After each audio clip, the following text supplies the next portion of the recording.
Bonjour et bienvenue sur ma chaîne YouTube Le Monde de Gégé, où aujourd'hui j'ai envie d'aborder un sujet que j'observe beaucoup en ce moment, c'est la relation homme-femme.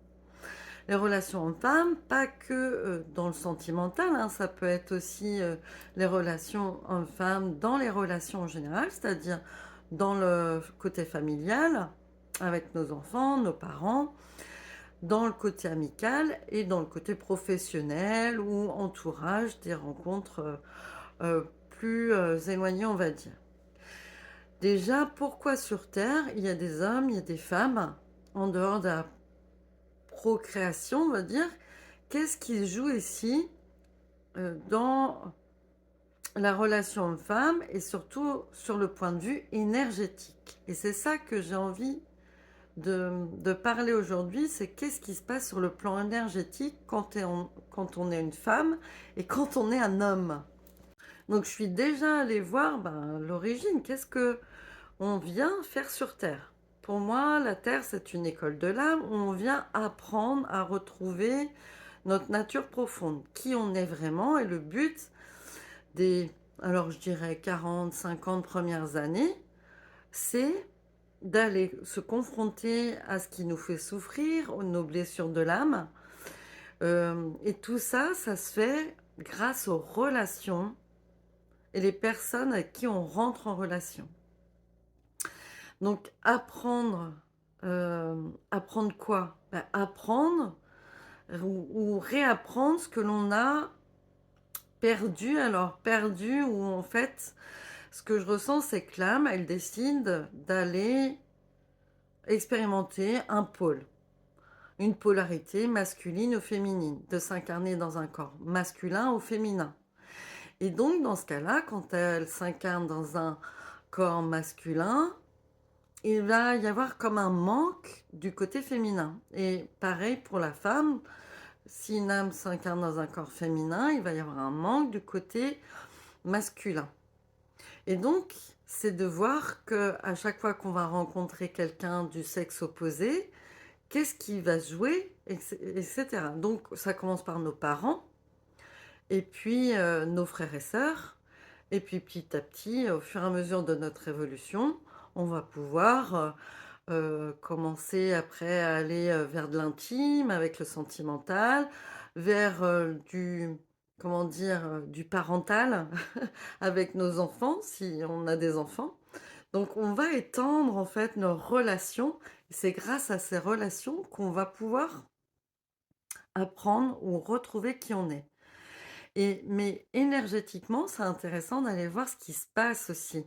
Voilà, parce que nous, on a nos idées, notre société, mais énergétiquement, qu'est-ce qui se passe entre quand il y a une rencontre, donc entre deux hommes, deux femmes, et un homme et une femme. C'est pas la même chose. Alors, quand je parle d'énergie, souvent je parle de chakras ou de corps énergétique. Les chakras, il y en a alors 7 principaux qui sont reliés à des glandes hormonales, plus 2 aussi qui sont importants au niveau du centre G et de la rate. Voilà. Le centre G, il est très proche du cœur, d'ailleurs souvent on les confond, et c'est notre boussole intérieure. Voilà. Et la rate, c'est notre sensibilité du corps qui nous amène vers du spirituel. Donc, c'est-à-dire, c'est notre sensibilité à ressentir les choses à travers le corps. Au niveau des chakras, donc ce qui est intéressant déjà, parce que je vais aborder aussi autre chose, c'est que entre un homme et une femme, ils ne vont pas avoir la même rotation. Un chakra, il faut imaginer une sorte de tourbillon énergétique qui tourne dans un sens pour capter l'énergie, dans l'autre sens pour libérer les énergies qui ont été consommées. Il faut savoir qu'entre un homme et une femme, déjà, quand un des chakras tourne dans le sens horaire, le chakra, par exemple, si je prends l'homme, l'homme, il a un chakra, le chakra racine, qui tourne dans ce sens-là. Eh bien, chez la femme, il va tourner dans le sens contraire. Et ce qui fait que lorsque l'on rencontre quelqu'un, c'est en face à face. On se rencontre, c'est les yeux dans les yeux. C'est je discute avec toi, on se positionne comme ça, les corps l'un en face de l'autre. Au niveau des chakras, ça change tout parce que quand, l'homme tourne dans un sens, la femme, c'est l'opposé. Mais quand on est face à face, les chakras s'harmonisent, se connectent, on va dire, se connectent. Et cette connexion fait que ça amplifie. Ce que je vois en tout cas, c'est que ça crée une sorte de vortex qui va à la fois vers le haut et à la fois vers le bas, c'est-à-dire à la fois vers la terre et à la fois vers le ciel. Il faut savoir que, au niveau de ces énergies, l'énergie terrestre, je l'associe à l'énergie féminine, l'énergie yin, c'est la matière. L'énergie du ciel, je l'associe à l'énergie cosmique du cosmos, de notre galaxie, des planètes. Et donc là, je l'associe au yang, au masculin. Et donc, on a au niveau du cosmos, on est plus dans l'invisible, les idées, voilà, le monde des idées. La Terre représente le monde de la matière, le corps, et alors que le ciel représente vraiment le monde des idées et de l'intuition et tout ça. Si je prends par exemple notre cerveau, on est on a deux hémisphères cérébraux, un hémisphère gauche qui est plutôt relié au masculin, la raison, l'action, voilà, celui qu'on a bien développé dans notre société depuis des siècles, je dirais. Et on a un cerveau droit qui, lui, est féminin, associé à l'intuition, aux émotions, au monde de la nuit. Plutôt, on est dans le côté lunaire, alors que le côté masculin est plutôt solaire. Et donc, ça se traduit également dans notre corps, puisque l'hémisphère gauche, masculin, est relié à notre côté droit, oui, par inversion ici, voilà. Les canaux se croisent au niveau de nos cervicales, donc notre cerveau gauche alimente notre côté droit et notre cerveau droit alimente notre côté gauche. Donc on dit souvent que dans notre corps, le côté gauche, c'est le côté sentimental et le côté droit, le côté de la raison. Et parfois, enfin souvent, l'homme est asymétrique d'ailleurs. On voit que euh, au niveau du visage, mais même au niveau du corps, on peut avoir des asymétries. Ces asymétries, elles sont liées à notre fonctionnement du cerveau, puisque forcément, moi je dis qu'il y a un hémisphère qui est plus conscient, c'est l'hémisphère gauche. Alors, je montre mon hémisphère gauche, mais forcément, par effet miroir, c'est de l'autre côté chez vous, voilà. Et donc une partie plus inconsciente avec l'hémisphère droit. Et il faut savoir que ces hémisphères, ben, ils sont reliés, ils captent ou ils sont reliés enfin oui, ils captent les énergies cosmiques et les énergies terrestres. Par exemple, la Terre, l'énergie yin alimente plus facilement notre hémisphère gauche masculin, alors que les énergies yang universelles alimentent plus facilement notre côté droit féminin. C'est par inversion, c'est par complémentarité. Forcément, tout est complémentaire, comme l'homme et la femme. Nos hémisphères sont complémentaires. Les énergies, forcément, alimentent nos polarités opposées. C'est-à-dire le plus alimente le moins et le moins alimente le plus. Nous sommes comme un aimant et cet aimant a deux polarités. Nous sommes pareils. Et c'est pour ça que entre un homme et une femme, nous n'allons pas avoir les mêmes relations, puisque lorsque, si je reprends cette histoire de chakra, quand il y a cette connexion homme-femme, il y a cette histoire de canal qui va connecter, qui va amplifier justement ce côté aimant et cette polarité plus-moins. Moi, ce que j'ai capté aussi, c'est que lorsqu'il y a un acte physique d'amour, bah voilà, si il y a un acte charnel, on va dire, il y a, avec de l'amour, hein, avec du consentement, avec tout ce qu'il faut autour, il y a vraiment ce déploiement de l'énergie et qui c'est marrant parce que ce déploiement, je le vois comme s'il retombe après et vient nourrir la société, enfin l'humanité. Pas la société, l'humanité. C'est-à-dire ça vient amener de l'amour dans le collectif. Ça, c'est intéressant. Donc, en fait, souvent on parle d'effet miroir, mais je dirais qu'on est au-delà dans la relation homme-femme. On est nous sommes opposés, mais nous sommes complémentaires. Donc, quand ça matche bien et qu'il y a du respect et de la tolérance, mais ça, j'en reparlerai plus loin dans la vidéo, il y a vraiment un déploiement, une expansion. Alors, quand il y a homme-homme, donc si je parle amitié ou dans la famille ou même sentimentale, tout est permis, hein. Moi, je parle uniquement au niveau de l'énergie. On a des chakras qui tournent dans le même sens. Donc, ce qui fait qu'on est en face à face, ils sont opposés. Et donc, ils n'arrivent pas vraiment à se connecter. Donc, on garde cette entité 1-1.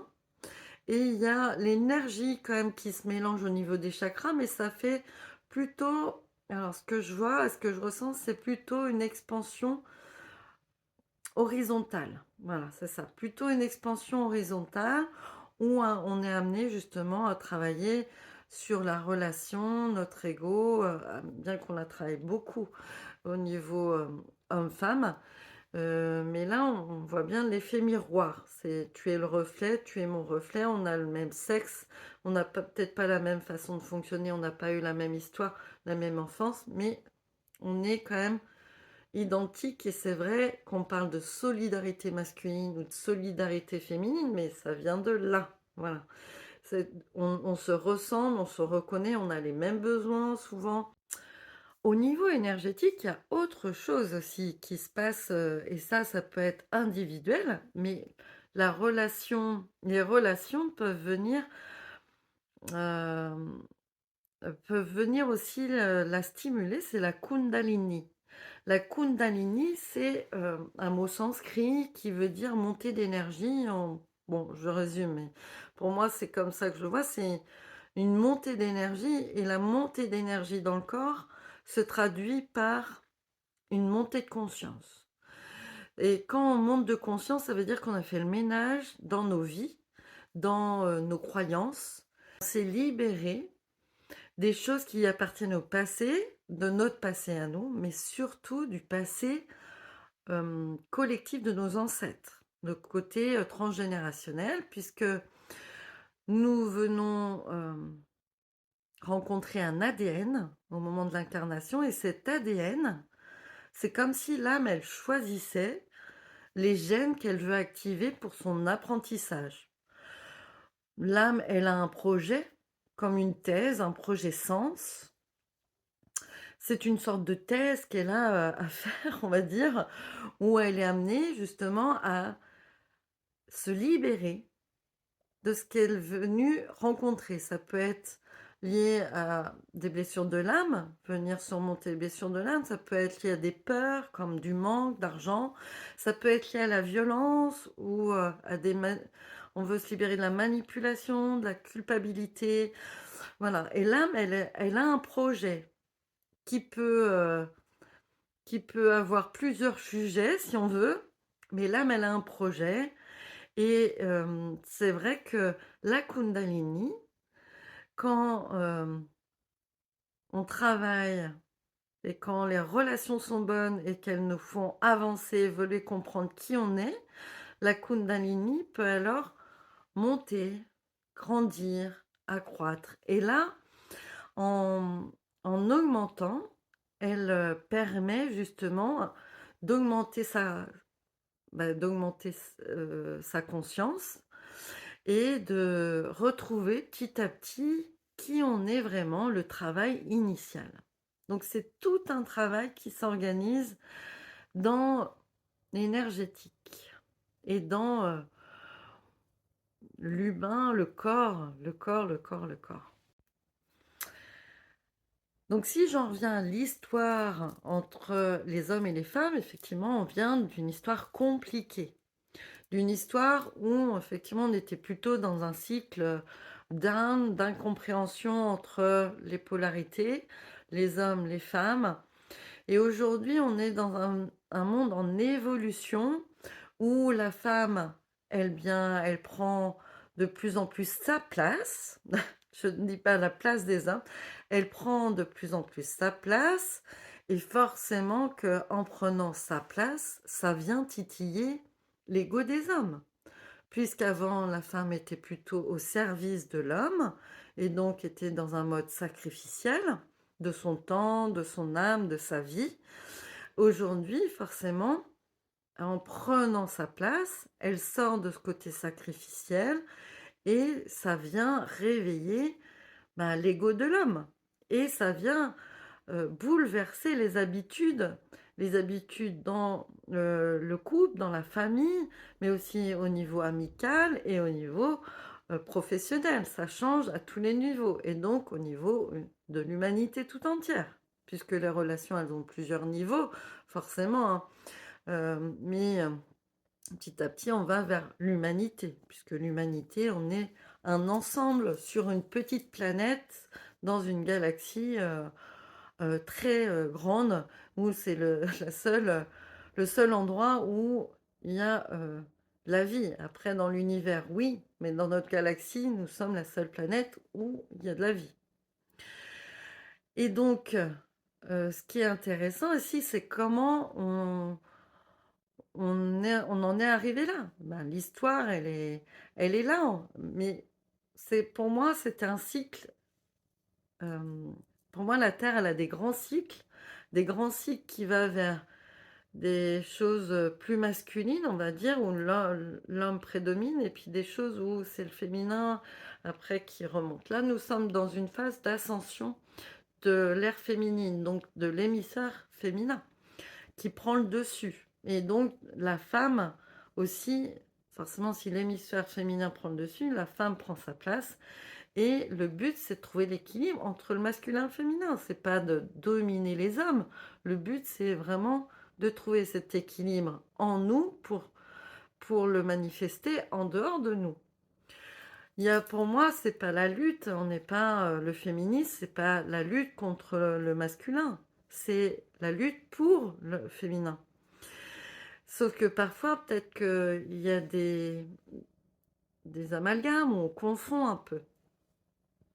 Ici, l'histoire nous raconte tout l'asservissement depuis l'Antiquité, enfin ce qu'elle raconte en tout cas, parce que l'histoire, souvent c'est les gagnants qui racontent l'histoire, c'est ceux qui ont dominé le monde. Mais bon, si on voit l'Antiquité où elle était en position comme des esclaves, en tout cas, c'était pas une citoyenne, euh, jusqu'à la monarchie.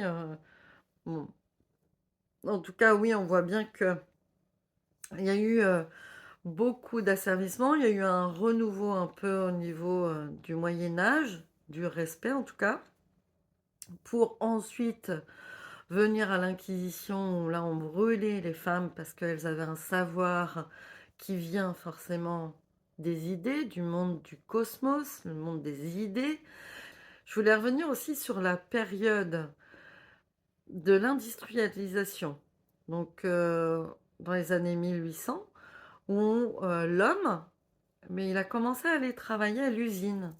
Tant que l'homme était plutôt dans l'agriculture, il était présent dans le foyer et donc on travaillait ensemble, euh, hommes-femmes. De toute façon, quand c'était le moment des moissons, tout le monde travaillait ensemble. Et donc il y avait cette présence des deux parents dans le foyer.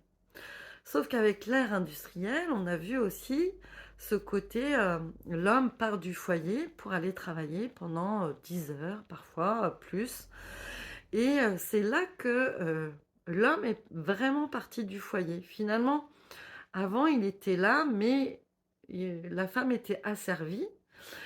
Et là, la femme était toujours asservie au moment de l'industrialisation, mais en plus, l'homme était absent. Donc, ce qui fait que la charge du foyer était complètement donnée à la femme. Et ce qui est intéressant, c'est de voir qu'aujourd'hui, ce qui se passe, c'est que, bah, la femme a eu le foyer et quand elle a commencé à travailler, ben elle n'a pas pu, renoncer à ses responsabilités, acquises depuis, quelque temps, quelques années et elle a continué à s'occuper du foyer. Alors que l'homme, lui, était parti plus tôt, donc il se dit: «Bah, OK, j'ai pas besoin de revenir». Mais il y a des soucis au niveau on voit qu'il y a des manques, en fait, au niveau de nos des enfants. Mais il y a des manques, souvent, j'ai remarqué qu'il y avait des manques au niveau du père, que beaucoup d'enfants ont été élevés par leur mère, mais finalement, la présence du père était absente. Et souvent, ce que j'ai remarqué, c'est que la mère, elle compense l'absence du père par plus de présence, plus de sacrifices, plus de je fais les choses à la place de l'enfant et j'autonomise pas l'enfant, puisque l'autonomie, elle vient de l'homme. C'est lui qui a amené à sécuriser le foyer et donc à amener les enfants à voir que l'extérieur n'est pas un danger pour lui. Qu'au contraire, le danger, on peut l'appréhender, on peut le ressentir et que tout est sécure. Mais aujourd'hui, depuis quelques années, quelques décennies, l'absence des hommes fait que les hommes ne savent plus, sont perdus et c'est pour ça qu'aujourd'hui, hem, il y a besoin que l'homme se réaligne sur lui-même, sur ses valeurs, sur ce qu'il veut et pas sur les valeurs de l'ancien temps, on va dire. Oui, l'ancien temps, et pas les valeurs de l'ancien temps, mais plutôt de nouvelles valeurs masculines, qui correspondent à, l'avènement de cette nouvelle ère qui arrive. Et c'est pour ça qu'aujourd'hui, on voit des gens, des jeunes couples qui ont des enfants et qui choisissent de rester ensemble, voire d'avoir une vie nomade ou de vivre en autonomie. Puisque, c'est, la base d'un monde sain. Un enfant qui est élevé par ses parents, qui leur présence est dans l'amour, dans le respect et la tolérance, et ça je vais y venir, c'est le plus important. Aujourd'hui, ce qu'on peut retrouver aussi, c'est, une sorte de recherche, du pouvoir, une lutte du pouvoir entre l'homme et la femme. Et cette lutte de pouvoir, elle est, si je la relie au triangle de Cartman, que j'avais déjà fait une vidéo dessus. Donc, eh bien, on retrouve du côté masculin la domination. Voilà, je domine. Et du côté féminin, le côté sauveur. Voilà, je veux m'occuper des autres. Et entre ces deux profils, on retrouve le pouvoir émotionnel. C'est celui qui va avoir le pouvoir. Donc, ce qui fait qu'on est en compétition, homme-femme, et aujourd'hui, moi, je le vois bien sur les réseaux ou autour de moi. Il y a ce côté compétition, qui aura le pouvoir? Et en fait, pour sortir de ça, c'est personne n'a le pouvoir. Nous sommes complémentaires. Donc, au lieu de chercher le pouvoir, on a besoin de sortir de ce triangle de Cartman. Et c'est là la solution. La solution à l'harmonisation des hommes et des femmes, mais aussi à l'intérieur de nous, du féminin et de notre masculin, de nos deux polarités, c'est de sortir du triangle de Cartman. Pour sortir du triangle, nous avons besoin de nous tourner vers la conscience pour l'homme, de prendre conscience de son comportement, de ses mots, et prendre conscience de ce que son corps dit, de ses pulsions ou de son comportement qui ne lui appartient pas forcément, qui peut appartenir à ses ancêtres souvent. Et donc plus il va prendre conscience, plus il va pouvoir apporter euh, ce respect. Et chez la femme, c'est être bienveillante devenir bienveillante avec les autres et les laisser faire, qu'ils deviennent autonomes parce que souvent, quand on est sauveur, on veut intervenir à la place des autres, on veut que les autres aient les mêmes opinions, on va utiliser notre charme, ça c'est très féminin. Pour aller plus loin, pour reconnecter, moi je dis qu'il faut refaire le triangle de Cartman à l'envers. Puisque le côté victime que l'on retrouve en bas, il est associé à l'enfant. C'est l'enfant qui subit l'éducation de ses parents, si elle n'est pas en adéquation, si elle n'est pas remplie d'amour. Et donc là, si on repart sur notre enfance, c'est accepter notre vie telle qu'elle est, assumer les responsabilités de nos choix et surtout accueillir la vie comme une succession d'expériences et pas quelque chose que l'on subit. Cette succession d'expériences, elle est là justement pour nous faire prendre conscience, d'aller prendre conscience justement de qui on est et de qu'est-ce que l'on a choisi et vers quoi on est. Et il y a des outils qui peuvent nous faciliter. Il y a des super outils, des thérapies, des accompagnements. Il y a l'hypnose régressive, on peut retrouver, il y a de la numérologie, c'est passionnant, l'astrologie, le design humain. On peut retrouver plein, il y a aussi la biorésonance cellulaire ou la kinésiologie, voilà. Tous ces outils nous permettent de mieux comprendre notre corps, les messages de notre corps, les messages de notre âme et qui on est vraiment, est-ce que l'on est venu faire sur Terre, de mettre du sens, ça change tout de mettre du sens. Et ensuite, une fois que tu en as mis de la conscience et qu'on respecte l'autre avec un grand A, voilà, eh bien, l'autre, que ce soit masculin ou féminin, des hommes, des femmes, on va pouvoir aller vers la tolérance, développer de la tolérance envers les autres, chacun a son chemin, et moi j'aime bien la chanson de Tonton David qui dit chacun sa route, chacun son chemin, chacun son rêve, chacun son destin. Eh bien c'est ça le secret, chacun sa route, chacun son chemin. Je n'ai pas à intervenir ou à juger le chemin de la personne en face et des personnes en face de moi. Elles font leur chemin à elles. Voilà, et moi, à moi de m'enrichir du parcours de l'autre, au lieu de critiquer, dire, t'as vu celui-là, il fait ça, t'as vu celle-ci, elle fait ça, mais c'est n'importe quoi. Moi, je connais un peu l'humain. Le mental va dire, oui, mais t'as vu ça, c'est... Alors, quand ça réveille ça, ça veut dire que chez nous, il y a un truc à aller voir. Moi, je vous le dis, hein. Si il y a ça qui... ah oui, mais non, t'as vu, oui, mais non, mais ça, c'est pas bien. Mais non, mais moi, je ferais jamais ça.